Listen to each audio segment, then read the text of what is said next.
Sur cette deuxième vidéo qui nous montre comment procéder pour la création de notre API RESTful.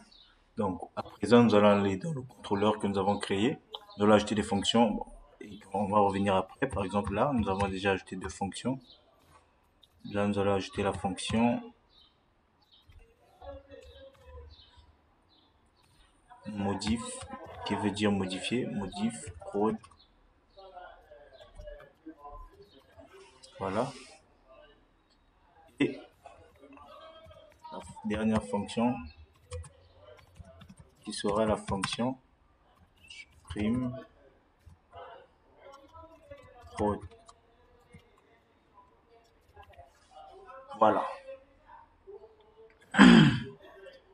Et je vais vous montrer un truc qui sera important ici. Au niveau du fichier route, c'est le fichier API ici. C'est ici que nous allons définir les routes de notre API.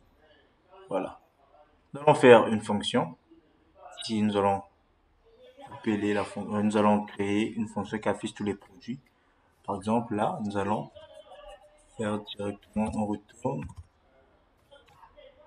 response. JSON. Appeler produit et la fonction tout. Et après là, il faudra juste mettre un statut si vous voulez. Et là, point virgule. Voilà. Et au niveau de API, on va créer une route. Deux points. On va mettre la méthode get. On va mettre produit. La route produit. Produit au pluriel. Et là, le contrôleur. Produit. Deux points. Place. Et c'est liste. Prod. Point virgule à la fin. Lorsqu'on va voir, je crois que c'est liste prod. Liste prod. Ok. Et on vient ici. On va choisir la méthode get. Ok. Et là, nous allons mettre slash 100. On va choisir là. Je vais vous expliquer. Ce sont mes anciens locaux. Ok.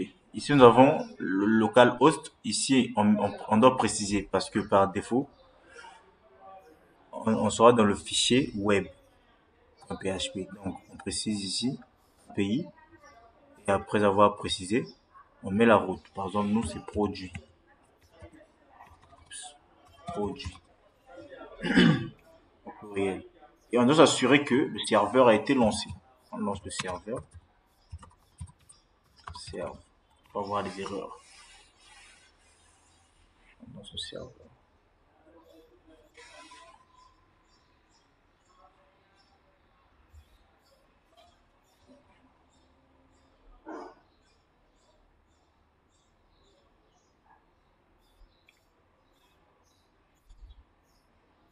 Donc, une fois que le serveur,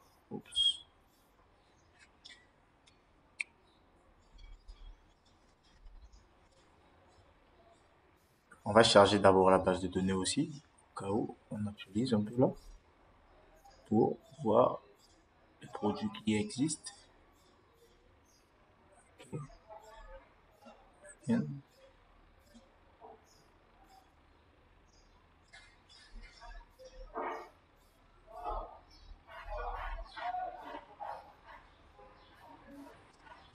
On va fermer, relancer la commande.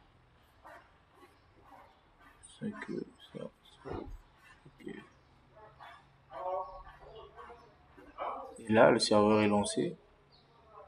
Bon, on va tester sans remplir la base de données lorsqu'on fait un send produit.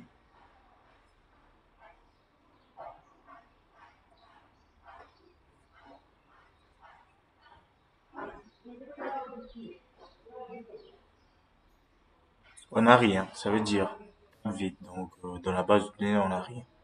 Donc, on va essayer de remplir la base. Donc, on va entrer la base de données qui est écrite produit, par exemple, ici. Donc, on va insérer. OK. On va mettre poudre, pardon. On va mettre les références de la poudre. On va mettre description pour enfants. Et on va mettre le prix. On va mettre 5000. On va mettre la date. On va mettre la date qu'on veut. Mettez là. Mettez là. OK, on exécute. OK, top. S'insérer, on peut parcourir. Et on revient là. Si on lance, on va voir la poudre. Voilà. Ici, nous avons la poudre, ce qui existe dans notre base de données. Là, comment on a pu faire l'affichage de tous les produits de la base. Donc, si on a 15, on verra, il y aura 15. Donc, à présent, nous allons revenir sur notre code. Ici, on peut mettre un commentaire. Affichage de produits. Voilà. Et on peut aussi continuer à ajouter. Donc, pour faire court, nous allons ajouter et faire la modification de la prochaine vidéo. Merci beaucoup.